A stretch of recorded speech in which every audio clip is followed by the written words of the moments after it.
Balik kulungan sa ikatlong beses ang isang lalaki matapos maaresto sa drug buy-bust operation sa Valenzuela. Nakuha mula sa kanya ang 30 gramo ng umano'y shabu. Depensa ng suspect, gumagamit lang siya pero hindi siya nagbebenta.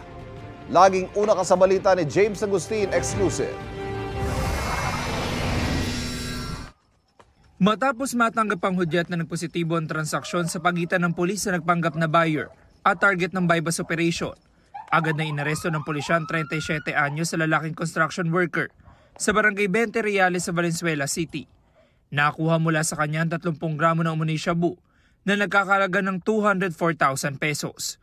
Ang area ng kanyang pinagbebentahan ay dito sa may area ng Valenzuela, sa may 20 Reales at sa mga karatig na barangay dito sa atin sa Valenzuela. So itong ating suspect na ito ay may tuturing na natin na high value individual. Pag may bumibili sa kanya, so kaliwaan, yung iabot yung drugs, tapos ibibigay sa kanya yung bayad. Ang suspect ikatlong beses nang naaresto sa Valenzuela City dahil sa kasong may kinalaman sa iligal na droga.